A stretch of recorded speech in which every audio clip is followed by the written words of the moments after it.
Hi everybody. I just thought I would come on and give you an update of what's been going on. No, you cannot see my mouth. This is my new thing I have to wear. And this is where I had a drain tube. And they removed it today, but there's still a hole in my neck. So I still get to wear this until Monday. Hopefully it will be better. But let me start back and go back to October of 2021. Ricky started getting sick. He just kept getting worse and never better. So his doctor sent him to a specialist. He's had a procedure done, and then he had to have major surgery done.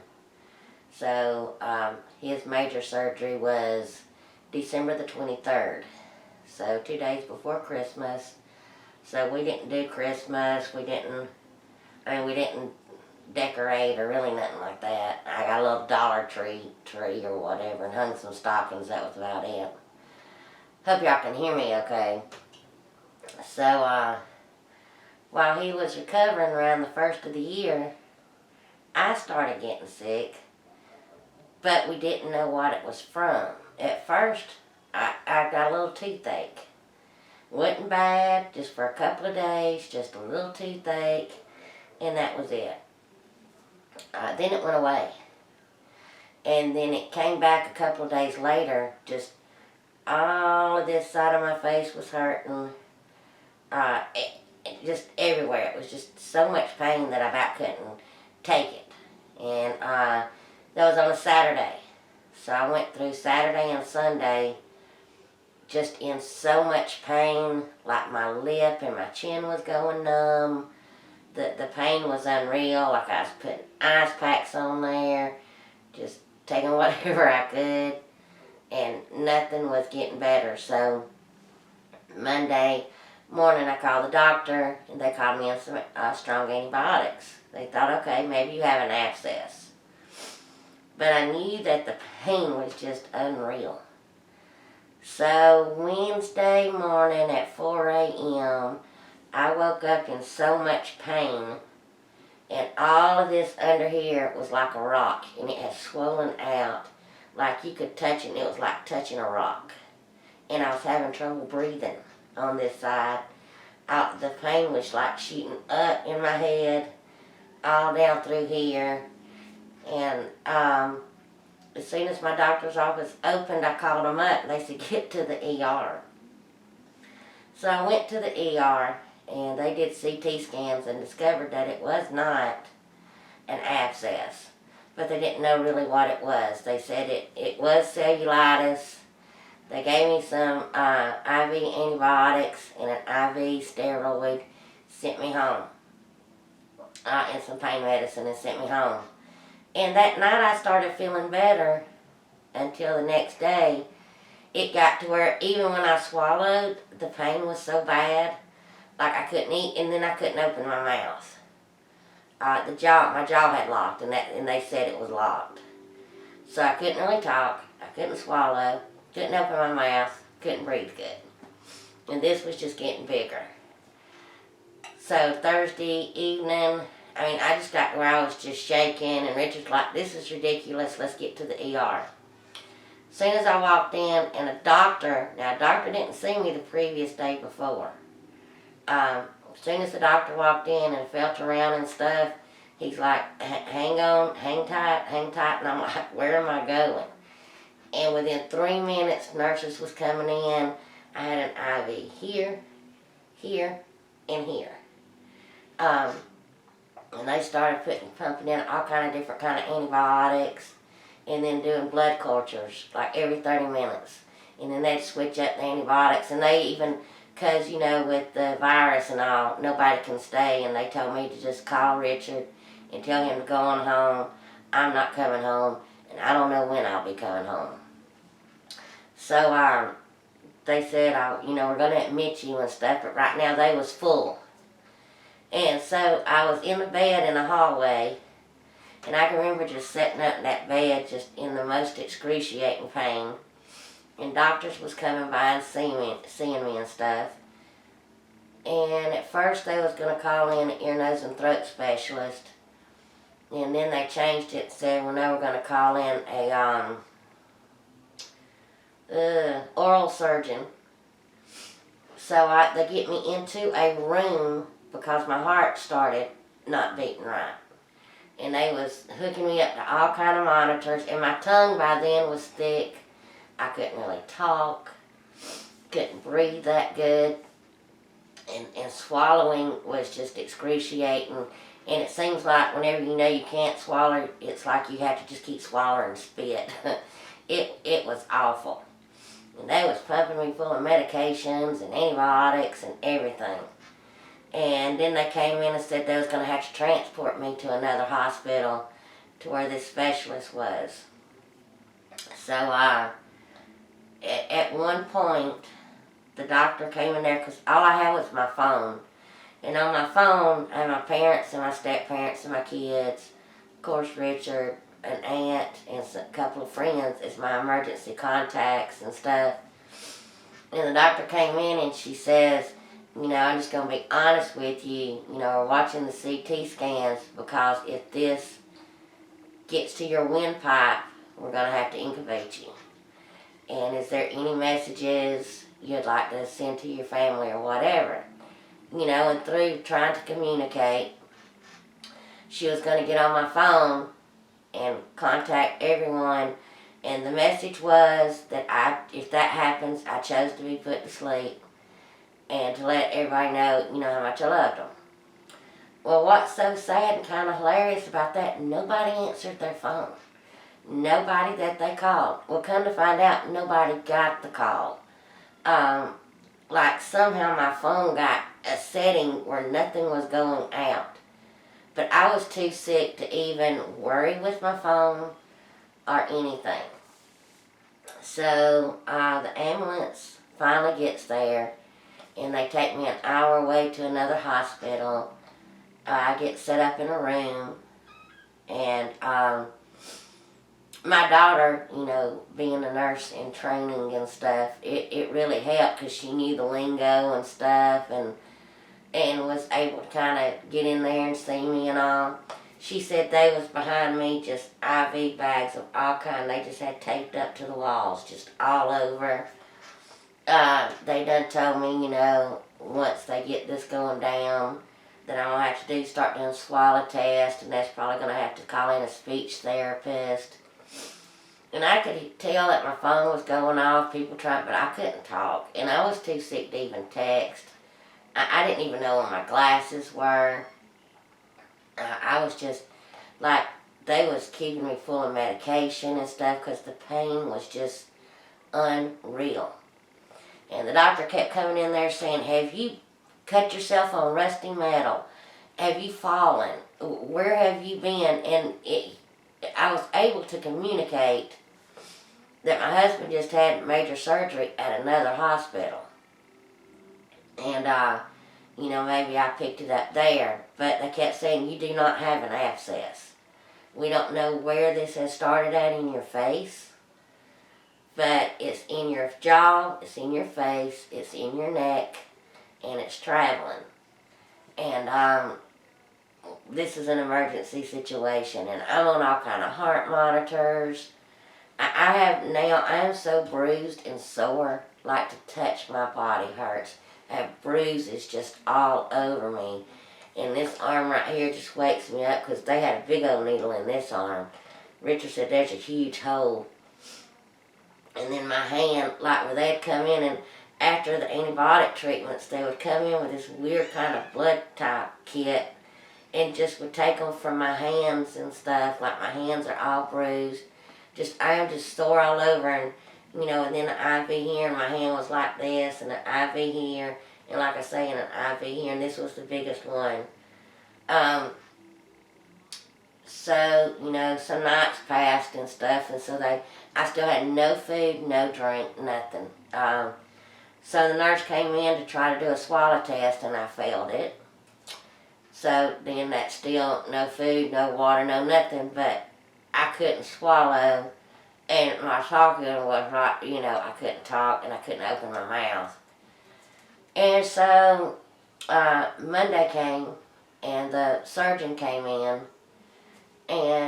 he said, I'm going to have to go in, and we're going to have to, he says, I hate to do it, but I got to cut your neck open, and we got to put drain tubes in there. I'm going to have to go in your mouth. I'm going to have to pull some teeth out to get up through there and everything. And I'm like, just do what you got to do. And he says, your surgery will be today. We don't know when, but it will be today. So I still really can't communicate. But they did say, since I was having a surgery, did I have a family member that could come and stay with me that night? Because they're short-staffed too, and I guess that helps them, be able to kind of extra watch you and stuff, help with the bedpan and all. So, and I couldn't get comfortable. It was one of them beds that, hold on a minute. It was one of them beds that like moved on its own and stuff, and the first time it did it scared me, but they said that was to keep me circulating, and they was giving me those shots in my stomach. I had just huge bruises on my stomach. So, the surgery was going to be at around lunchtime, and when they took me down to surgery, I've never met a kind anesthesiologist. Even Richard's anesthesiologist was like a bud. And so this was an older man, and it took me a moment to realize he was just being funny. Now remember, I really can't talk. And he said, we've got to get you where you can open your mouth because I have to fully incubate you. I've got to fully vent you. And, and I'm just looking at him all wild-eyed, and he says, well, if I can't get you to relax enough when I give you some medicine, I'm going to wake you up and put tubes down your nose. And I guess that look on my face was like, okay. Then he says, no, I tell you what, I'm going to wake you up and do a tracheotomy on you with you wide awake. Well, that scared me. That scared me bad. So, the doctor came back in. He says, I apologize. I'm going to have to cut your face and all. He said, but that's the only way, and I don't know how many teeth are going to be pulled. I was like, pull them all. I don't care. Just fix this. This is so painful. And, then the anesthesiologist started that again about waking me up and putting trach in me and all. And my daughter said when they gave me that don't care shot, they kept saying, we're going to give you something and it's going to work fast. And I was so scared that when they gave that to me, my daughter said that hold on just a moment. That's my aunt right there. And the woman that helped raise me? I love that woman to death. And she was so upset because I wouldn't let her come and see me because she has COPD and, the virus and all that. Anyway, they gave me the don't care shot. And my daughter said what I thought I was saying to the anesthesiologist as they're rolling by, look, my mouth's open, look, my mouth's open. And I remember him laughing. But she said all I was going was,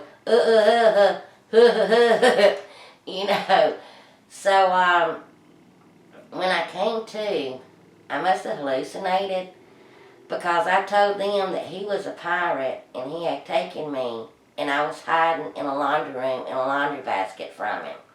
That I was too scared to come out. That was a trip. So,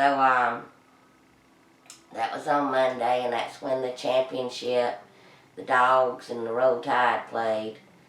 So, I'm out of it pretty much all day. They had told me, how many teeth and all was pulled. I couldn't remember. And, the hole in my neck and the drain tube and stuff. So, I woke up enough to see that they had won because Richard was watching the game, but since it was cold in the room, Richard left me. Somebody was supposed to stay with me, but he left because he was cold.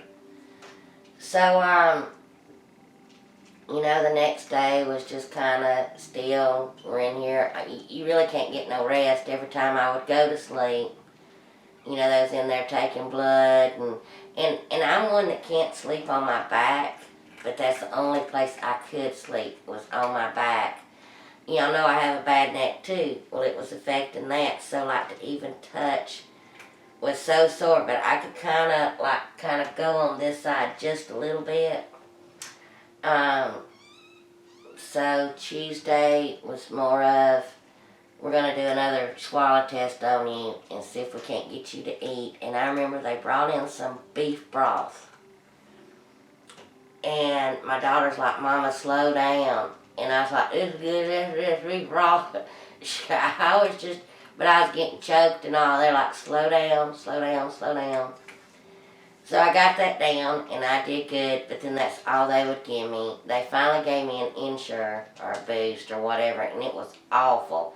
Because I kept telling the nurse, I'm like, I keep smelling this awful smell, and I have this awful taste in my mouth. They said it was some of them antibiotics, and one of the antibiotics that they gave me, I dreaded it because it made me real stuffy. So Tuesday was, we're in here with some more just soft liquids. It was mainly ice cream, pudding, and mashed potatoes and gravy, because I told them that was my favorite. If y'all know me, how I am about potatoes. And when they came in there, even my mom was like, just give her potatoes, she will eat it, and I'll make sure that she eats it. And they brought some cream and chicken soup, and my mama, because the tray wouldn't work, and I still couldn't set up, so I'm laying down, and and it's here, and my mama was, pouring the stuff, and they're trying to get me to feed myself. And I couldn't eat much, but they said where I was so pale, once I did start eating, like the color was coming back. So that day was spent, trying to get me to eat and stuff. So, and then Wednesday, I was supposed to really stay. I wasn't even supposed to be coming home till today. So Wednesday, the doctor at the hospital who was my care said, you're going to be here for a few more days, yada, yada, yada. And then this real elderly man came in, and he was in there when the nurse was in there too, giving me my medicines. And my mom was there, and this man walks in, he goes, hi, how are you? And I'm fine, and, how are you feeling? Oh, I'm still in pain, but I'm okay. He goes, would you like to go home today? And finally I'm like, who are you? And even the nurse was like, who are you? We done thought somebody done wandered in my room. He was like the one who founded their business or whatever and was just making rounds. So he says, well, I'm going to send you home today. Still, I can't eat really food. I've been living off a Boost. It's got to stay dry and clean and all, your mini. Pretty much I'm stuck in my room. So everything's been wiped down and washed and everything. So 3 hours goes by and the nurse is like, I still ain't got your release papers. So she got in touch with the doctor who was at my case, and he came in, he says, I don't think you need to leave. I said, that's fine, I don't mind staying. I want this to get better. He says, but since the surgeon released you, my hands are tied. So, giving me these special instructions. He says, but you're going to have to go see, because the original surgeon that did it still wanted me in the hospital when they was going to remove everything, I guess in case they had to put me back to sleep and redo some more stuff. So anyway, that was a mess. And then getting my medicine was a nightmare. So finally we get home that evening. And the next day, my sister had a scheduled surgery for a hysterectomy. So, it's a good thing my mom and my stepmom have gotten along real well, co-parented. Just, they hang out together. If we did Christmas with everybody. There's no, oh, this has to be separate, this has to be separate. They're best of friends. And so her and my mom and my stepmom talked, and she's like, you take care of her, I'll take care of this one. So, and my mom was tired, and I know that, because she was wanting to stay with me the night of my surgery, but, so anyway, I'm home, and today we had to go all the way back up there, and the one who did the surgery on me was not in that office, but they knew my case. And so all this doctor did, he says, I'm going to remove the stitches and take out that tube, but you're still going to have the hole in your neck. We're not going to close it up because it still needs to drain. And you got to keep it clean, dry, and change it out. This going on with your mouth and everything, all of that has to kind of stay put and keep it covered. Like, I don't leave this house. And then I got to go back Monday to see the actual surgeon to see where we go from there. And they made sure I had plenty of antibiotics to get me through the weekend because here in Georgia, we're expecting some snow ice storm that's supposed to hit tomorrow night into Sunday. And I'm like, I may not be able to make it here on Monday. And he goes, I don't think it's going to make it that far. And it is hard to forecast weather like that here. So that's kind of on standby. So, and that's kind of where we're at. My husband still hasn't been released to go back to work. So he hasn't worked since November. Like, we haven't even, there's been no paycheck or nothing. But by the grace of God, you know, we have what we need. And need what we have. So, I am feeling better. I do have, sleeping is still hard for me. And where I've never was a napper, I kind of nap throughout the day. Especially like when I got to take my medicine, it kind of makes me tired. But they said I had to stay on top of everything. And that didn't feel good having that removed. And I was in a lot of pain and stuff. So that's kind of where we're at. I finally do get to... He said I could wash my hair, but I just got to put soap on it, just let it run down. Like I can't, that's all I can do. But that's better than nothing because my hair hasn't been washed in days. It's gonna get cut off anyway. Even my mama's like, this is ridiculous. And I even told Richard I want to shave it. You know, it'll grow back. And he's like, no, I don't want you to get your head shaved. And I'm like, ain't no telling how long I'm going to have to wear this, and this hurts. And it pressing down on your head, it just hurts. And even the doctor told me today, he's like, you're just going to have to get used to your little cap. And, you know, people just stare at you. You know, and that's okay. I'm to the point. So y'all just continue to pray for me and pray this don't come back. It was a bacterial skin infection that they don't know how it happened. The only thing that I can even come up with is maybe I picked something up at the hospital where Ricky had surgery. That's the only thing. Or taking care of him or something. He had catheters and all. I don't know. You know, you think that you're clean. But nothing came from my cats because we even asked the doctor. He's like, oh no.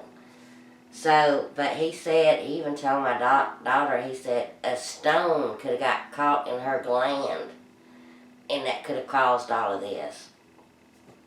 So, I'm sleeping with a humidifier to kind of help with the stuffiness and all. I'm still I still really can't open my mouth fully because of the pain. I guess that's going to take time.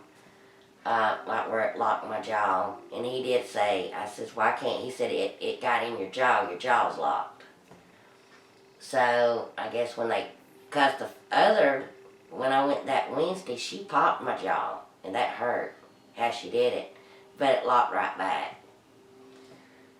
So, I can feel that, like going down through here. And when they pulled that tube out, that felt weird. And I think I'm talking too much because I can feel that down in my throat. So I guess I need to hush. But excuse how I look. I just wanted to let y'all know what was going on. It's like first Richard and then me. And then during this time, the virus got my son. So he was sick the whole time I was in the hospital. So anyway, he's doing much better. So that's where we're at. I'll try to do some more updates, but I ain't been cooking and I won't be cooking for a while. I just want to let y'all know where I've been and what's been going on. Just say a little extra prayer if you don't mind.